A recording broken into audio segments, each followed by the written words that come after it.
आज आपण आलेलो आहे गांडूळ खताच्या प्लांट वरती मातोश्री नर्सरी उमरीमेघे इथे। तर गांडूळ खत कसे बनवायचे, त्याचे फायदे काय आणि त्याला लागणारा खर्च आपण या व्हिडिओमध्ये जाणून घेणार आहोत। तर गांडूळ खतासाठी सर्वप्रथम आपल्याला 3 बाय 10 किंवा 15 फुटाचा बेड बनवून घेणे।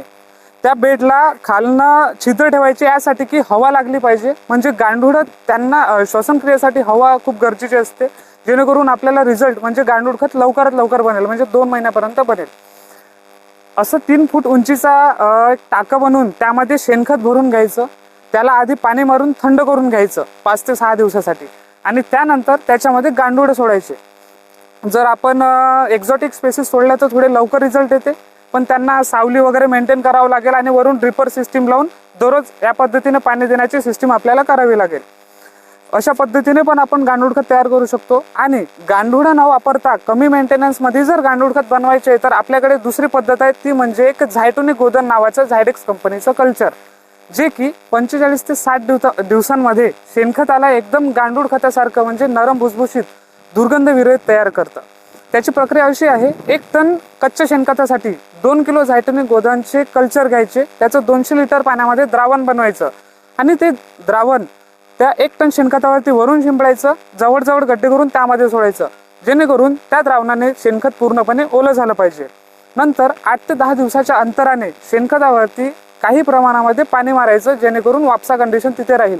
म्हणजेच त्या गोधन कल्चरमध्ये जे मित्रपुरुष आणि मित्र जीवाणू आहे ते त्यांना हवा आणि पाण्याची समप्रमाणात गरज असते, त्यांना वाढ करण्यासाठी आणि तिथे शेणखत कुजवण्यासाठी। त्यासाठी आपल्याला ती कंडिशन मेंटेन करावी लागेल। सोबतच जो शेणखताचा ढीग आहे प्रक्रिया केलेला, त्यावरती एक आच्छादन टाकायचं, म्हणजे एखादी ताडपत्री, कापड किंवा आपला पालव पाचाडा टाकला तरी चालेल, जेणेकरून तिथे सावली राहील आणि त्यांना पाहिजे तसं वातावरण मिळून ते लवकरात लवकर रिझल्ट देतील। याचे फायदे म्हणजे असे की शेणखत हे 45 ते 60 दिवसात कुजतं। याच्यामध्ये ह्युमसचं प्रमाण वाढतं, जे की आपण ह्युमिक ॲसिड म्हणतो, एक्स्ट्रा देतो, ते द्यायची गरज नाही।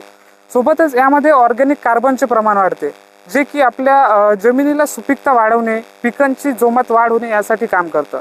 सोबतच जे शेणखतामध्ये मिथेन वायू असतो, कार्बन आणि हायड्रोजन, त्या गोष्टीचं मित्रपुरुष उत्सर्जन होऊ देत नाही, तिला त्याच्यामध्ये अवेलेबल फॉर्ममध्ये करून स्वतःच्या बॉडीत म्हणजे शेणखतामध्ये स्टोअर करून ठेवतं। म्हणजे शेणखताची मूल्यवृद्धी होते।